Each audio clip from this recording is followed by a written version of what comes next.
guru yang ngajarin ketawaduan dengan tingkatan yang luar biasa. Hubabah Bahiyah, Masya Allah, merasa dirinya bukan siapa-siapa, ngelihat dirinya sebagai debu belaka. Beliau adalah permata yang menyangka dirinya debu belaka. Yang kadang-kadang kita nih debu yang menyangka dirinya permata. Mahabubabahi ya, permata yang menyangka dirinya debu belaka. Habib Abdul Qadir bin Ahmad Asghaf, kutub pada zamannya, sudah meninggal dunia dalam sekitar 15-an tahun yang silam. Lebih ya, 20-an tahun yang lalu beliau meninggal. Enggak 20. Saya sempat ketemu sama beliau 15-an mungkin ya, sudah ya, Habib Abdul Qadir, sekitar segituan, belum 20 ya.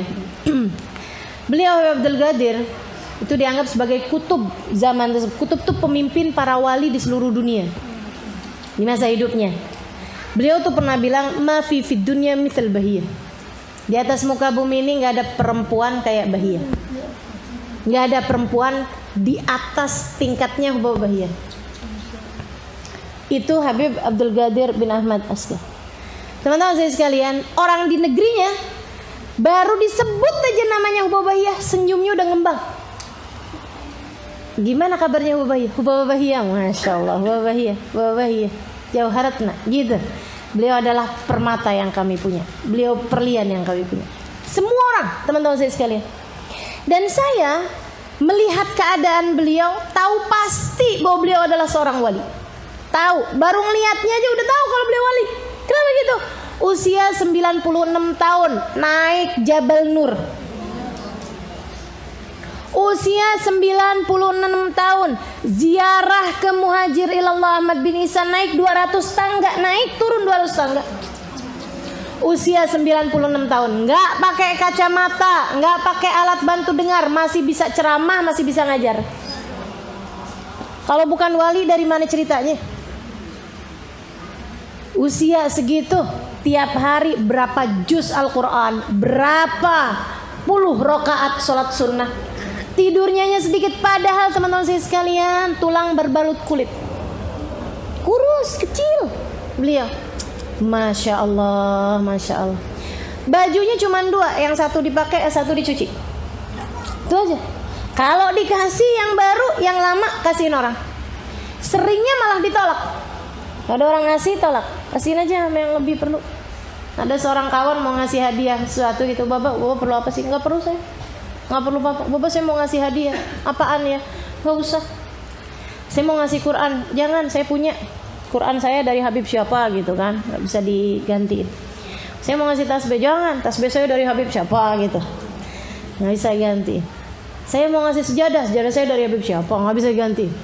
Ya ampun, ya ampun. Terus bapak saya kalau pengen mau ngasih hadiah bapak apaan? Uang gimana bapak? Jangan. Dia bilang, kamu mau bantu saya? Iya bapak. Kamu mau tolong saya? Iya bapak. Apaan bapak perlu apa? Tolong saya dengan jangan memperpanjang hisab saya. Tolong jangan kasih apa-apa sama saya. Cariin yang lebih perlu banyak. Masya Allah. Gimana bukan wali yang kayak begitu? Hidup di zaman ini loh. Gimana bukan wali yang kayak gitu teman-teman sekalian? Mau ketemu apaan coba kalau bukan wali ke orang kayak begitu? Bukan kasih Allah, dari mana ceritanya gitu? Tapi beliau bersama dengan kemuliaannya, bersama dengan keagungannya, menyangka dirinya debu belaka. Nggak bisa yang namanya dengan orang muji beliau. Dia nggak tahu siapa saya. Ditinggal kamu kalau muji bapak. Kalau salaman nih setengah mati ditarik sama beliau. Gitu. Kayak orang kalau nggak kenal yang kayaknya sombong. Secara beliau kan sudah sangat tua. Orang sama orang tua kan biar apa-apa juga bisa dicium. Beliau kayak ditarik, kayak yang nggak suka gitu kesannya. Padahal sih emang karena beliau merasa bukan siapa. Kalau sholat berjamaah nggak pernah mau jadi imam, nggak pernah mau jadi imam. Saudaraku sekalian yang saya muliakan, sampai pernah nih ceritanya. Sesudah saya deket sama beliau, itu juga deketnya gara-gara pakai siasat. Gara-garanya saya pertama kali ketemu beliau nangis Bombay.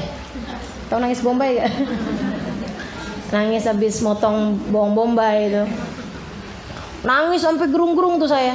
Padahal nangis motong bawang gak gitu juga ya. Gara-garanya saya tuh habis kawin tahun 2002. Saya balik lagi ke Tarim. Jadi saya itu dulu sekolah dari tahun 1998. Lagi kerusuhan tuh. Saya berangkat tuh. Saya tinggalin Jakarta dalam keadaan rusuh. Gak apa-apa, saya bukan gubernur. Lagi krisis moneter. Saya berangkat tuh Oktober tuh tahun itu 1998. Saya berangkat, saya belajar tuh di sana 98, 99, 2000, 2001. 2002 saya pulang.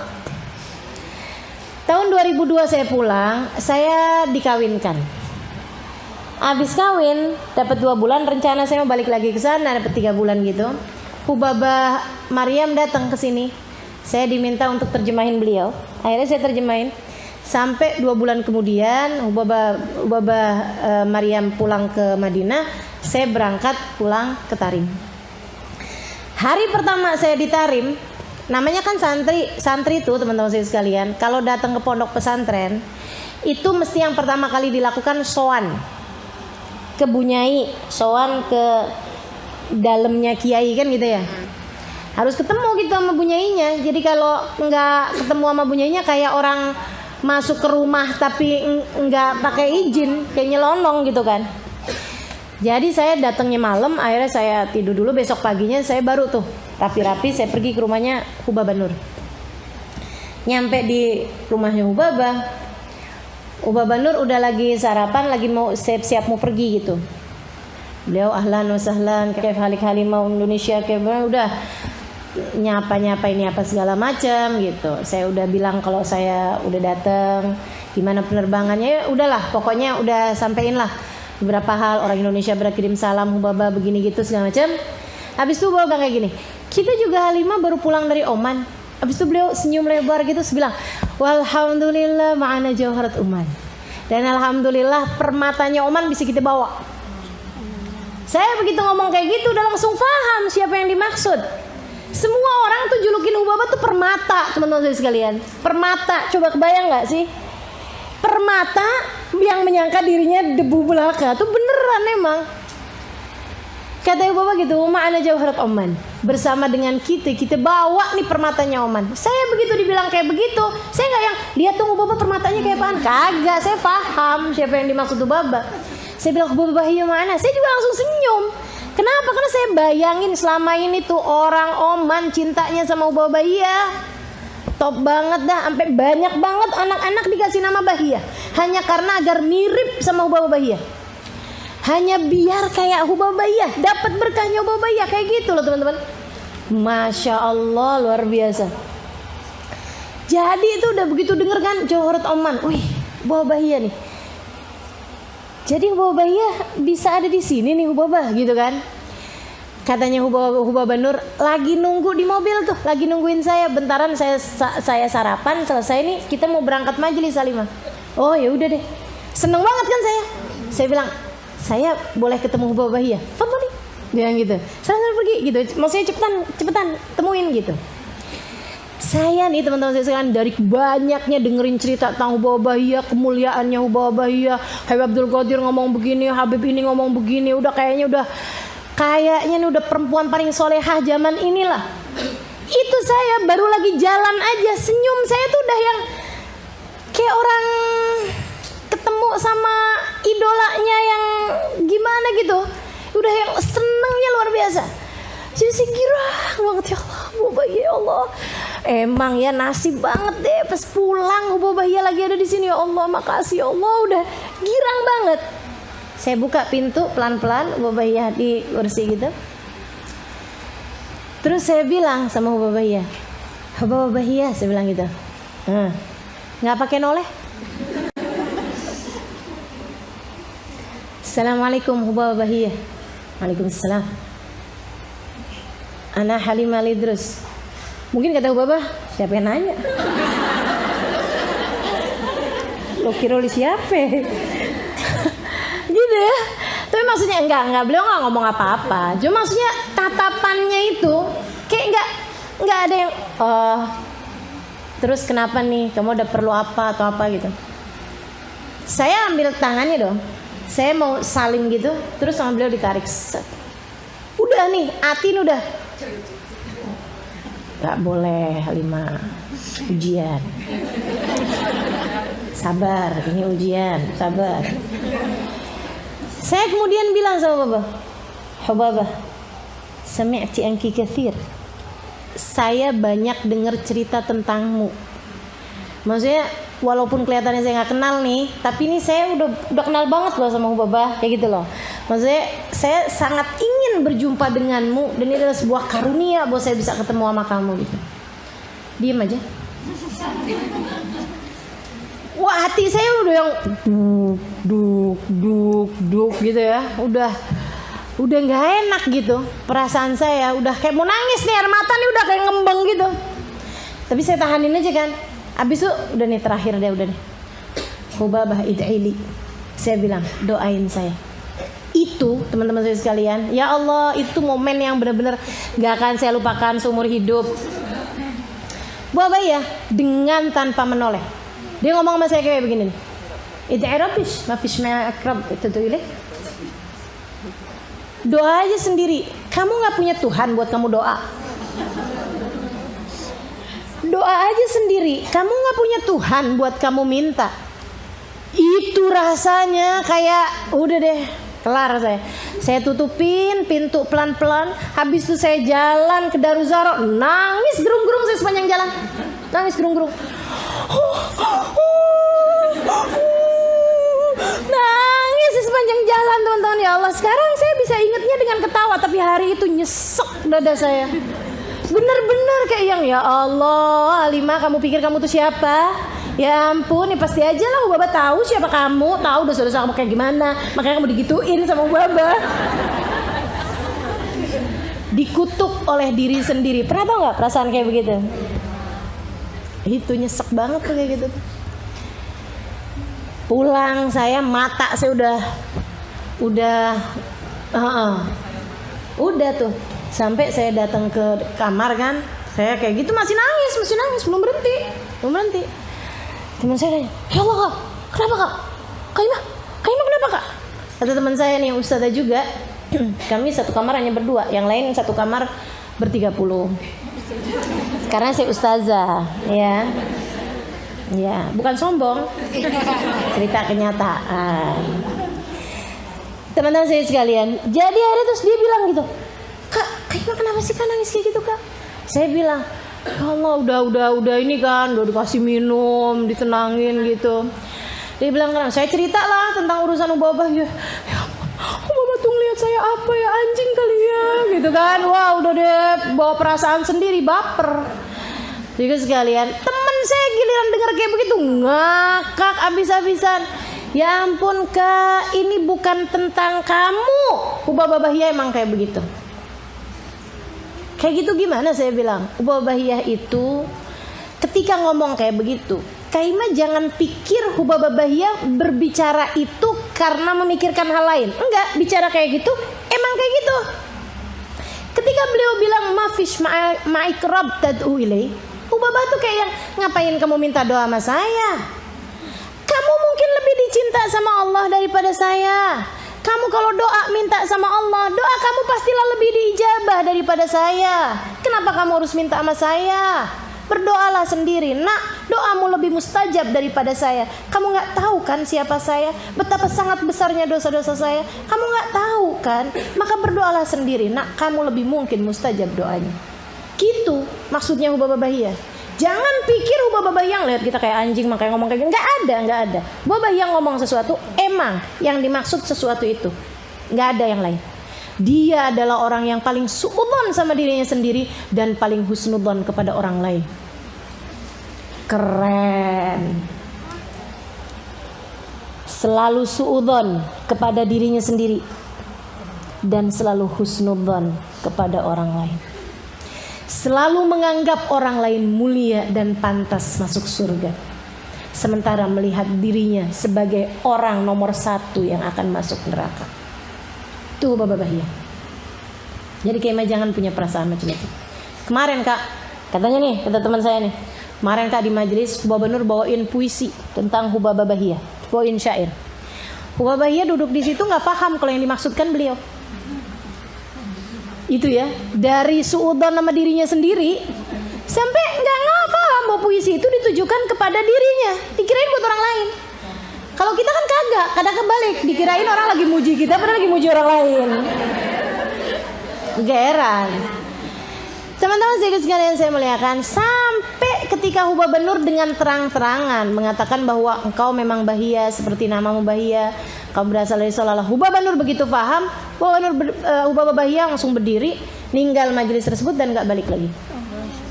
Kayak yang Nur, kamu nggak kenal siapa saya. Langsung berdiri beliau, kemudian pergi ninggalin gitu. Tawadhu di tingkatan langit ketujuh. Tawadhu sebenar-benarnya tawadhu. Bukan tawadhu untuk meninggikan diri, bukan merendah untuk ditinggikan. Nggak apa-apa. Saya mau udah di sini aja. Padahal dalam hatinya pantasnya memang saya duduknya di depan. Itu namanya merendah untuk ditinggikan. Nggak apa-apa kok. Saya tuh orangnya nggak apa-apa. Saya orangnya sederhana. Nggak apa-apa. Padahal dalam hati saya tuh nggak pernah kayak begini. Kamu seharusnya begini, begitu, begini, gitu. Oh, tuh. Ya Allah, ya Hubabah Bahiyah. Itu hakikat tawadhu, teman-teman saya sekalian.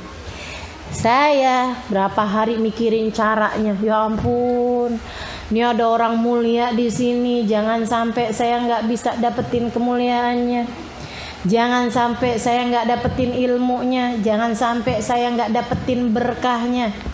Gimana caranya ya? Gimana caranya? Saya sampai bayangin kalau saya jadi Hubabah Bahiyah dengan ketawaduan yang kayak gitu, gimana cara yang pas buat deketin saya?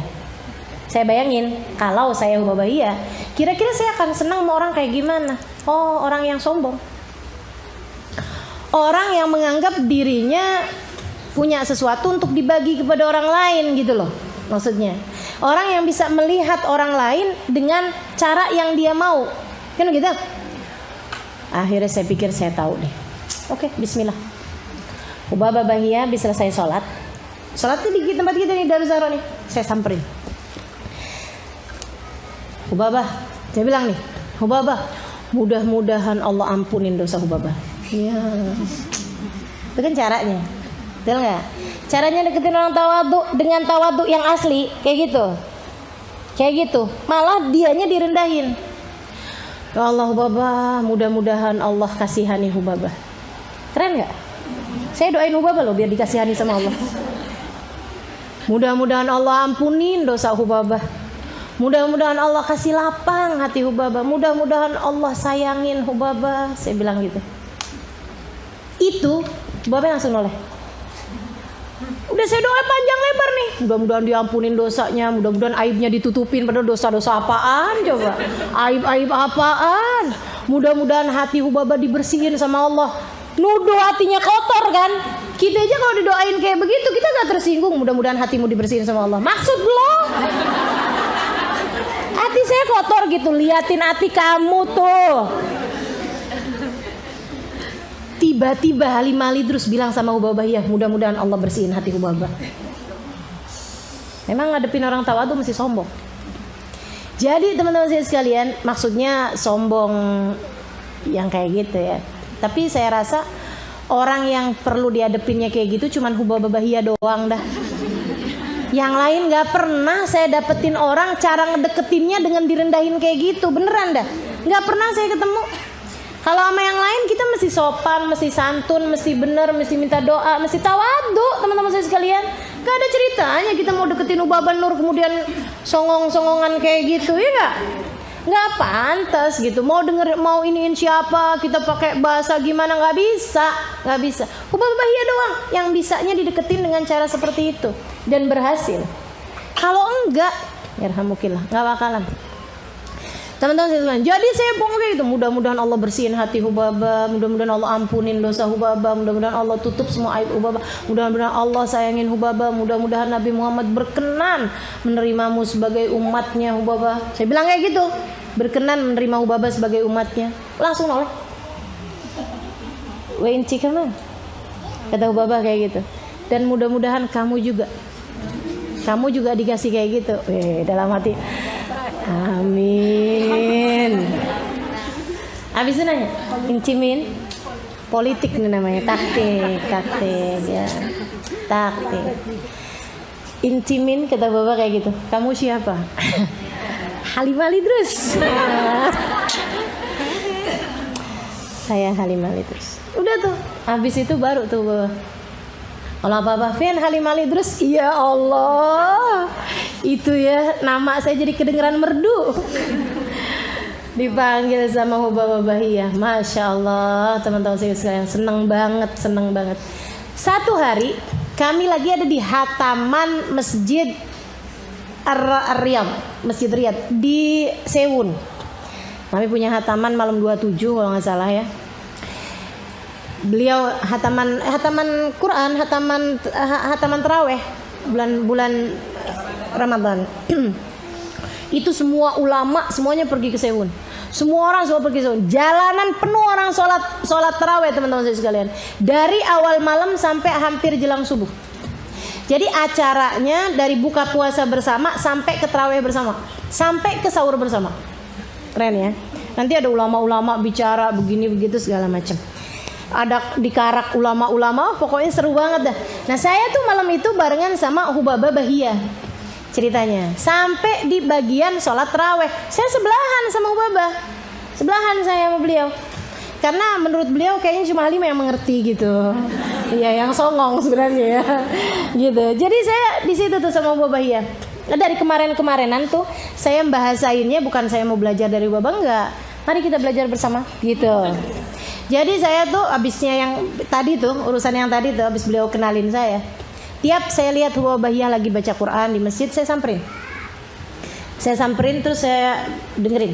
Saya bilang, Hubabah, saya mau dengerin boleh nggak? Biar kalau ada yang saya tahu dari tafsirnya nih, saya kasih tahu Hubabah.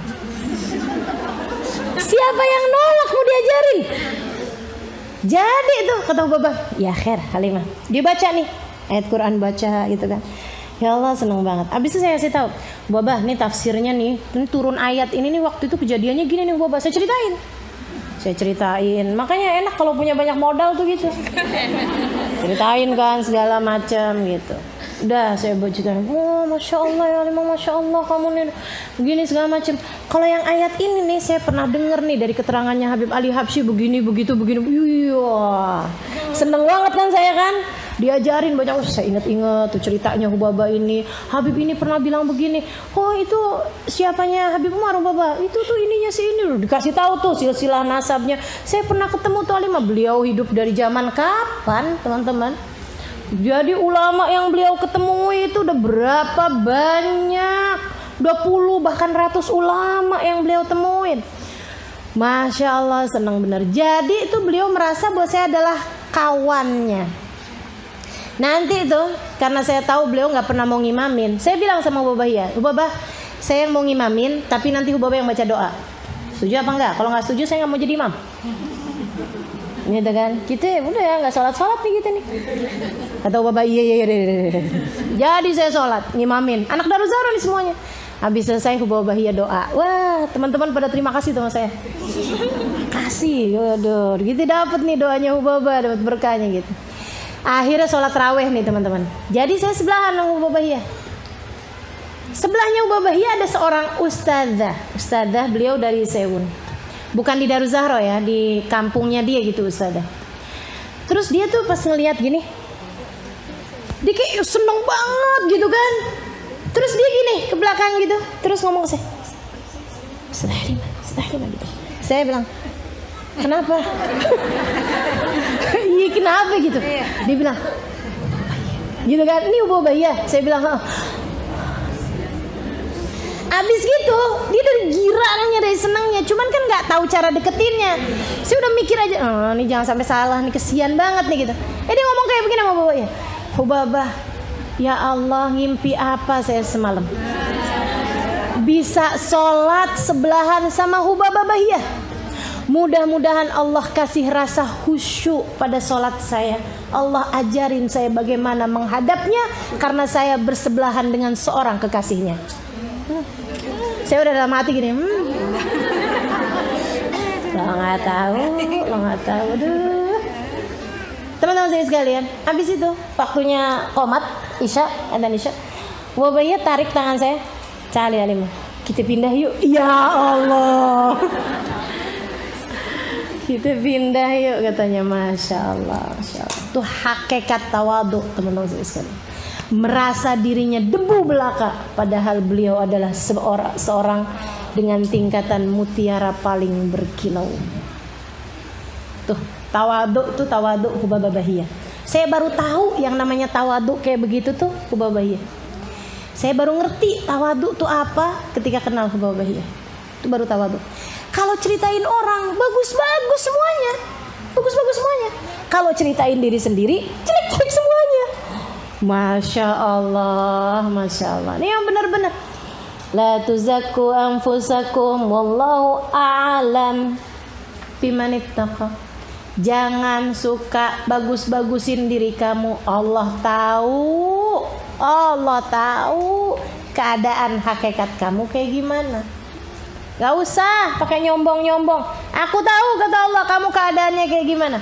Aku lihat saat kamu sholat kelihatannya sholat, hati kamu kemana-mana. Saya lihat ketika kamu sedekah padahal pikiranmu biar dilipat gandain hartanya. Saya lihat ketika kamu nutup aurat tapi hati kamu penuh dengan hal-hal yang buruk-buruk dalam hati kamu. Saya lihat, aku lihat kata Allah SWT. Maka fala tuzakku anfusakum. Jangan bagus-bagusin diri kamu. Udah mau nipu siapa kata Allah. Wallahu a'lam. Allah yang tahu siapa yang bersih di antara kita. Allah yang tahu siapa yang tinggi di antara kita. Maka jangan pernah merasa diri sesiapa. Ya. Mudah-mudahan Allah kasih hakikat kepada kita nih biar ngerti tawadhu nih. Biar kata nggak kayak hubabahiyah, tapi seenggaknya gitu tahu hakikat diri. Nah, nih teman-teman saya sekalian. Saya pernah dengar kajian dari Syekh Umar Khatib. Syekh Umar Khatib, salah satu dari ulama ahli fikih paling terkemuka. Salah satu dari ulama ahli fikih paling terkemuka di Kota Tarim. Namanya Syekh Umar Al-Khatib. Oh, pintar banget tuh fikihnya. Pendapatnya Imam Syafi'i, pendapatnya Imam Romli, di luar kepala semua. Satu hari beliau ada ceramah, beliau bilang begini nih. At-tawadhu minan nabi fa huwa tawadhu.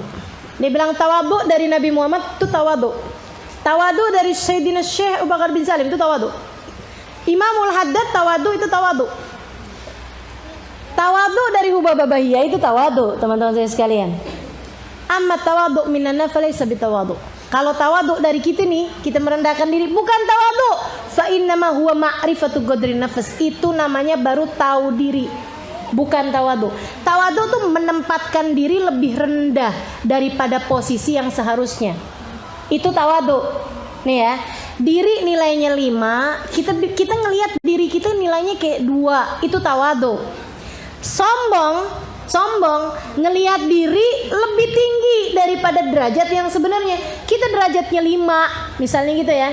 Derajatnya 5, kita ngelihat dirinya tuh di 15, di 30 gitu kan. Nah, kalau yang namanya tawadhu itu melihat diri lebih rendah daripada derajat yang sebenarnya.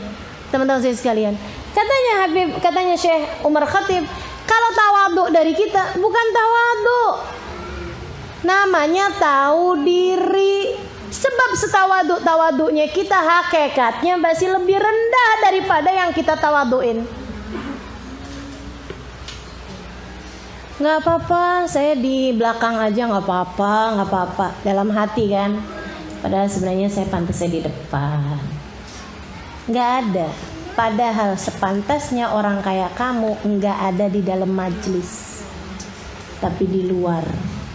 Nggak bisa masuk di majelis-majelis yang mulia. Kan begitu. Jadi setawadhu-tawadhunya kita bukan tawadhu, namanya ma'rifat qadrun nafs, mengetahui nilai diri yang sesungguhnya. Nilai diri yang sesungguhnya. Ya ampun, saya nih duduk di acara maulid, orang-orang nggak tahu siapa saya, nggak apa-apa deh, saya di tengah-tengah nggak apa-apa, atau saya di belakang nggak apa-apa. Dan kita merasa diri kita tawadhu. Nggak tawadhu. Kalau mau ditempatkan sama Allah sesuai dengan posisinya, kamu nggak bisa datang di majelis maulid. kita nggak datang, nggak diizinin sama Allah. Kotor-kotor kayak kita nggak diizinin buat hadir majelisnya Nabi Muhammad. Betul? Betul? Makanya kita belum bisa tawaduk, teman-teman sekalian. Setawaduk-tawaduknya kita masih di tingkatan ma'rifat gadrun nafas. Tahu diri. Tahu diri. Mudah-mudahan dikenalin sama Allah hakikat diri. Kalau udah ngerti benar-benar hakikat diri, tuh baru nanti sama Allah Subhanahu wa taala baru dikasih kemuliaannya, teman-teman sekalian. Jadi kalau kita ngerasa ya saya tawaduk aja deh, kayak gitu ya. Belum tawaduk.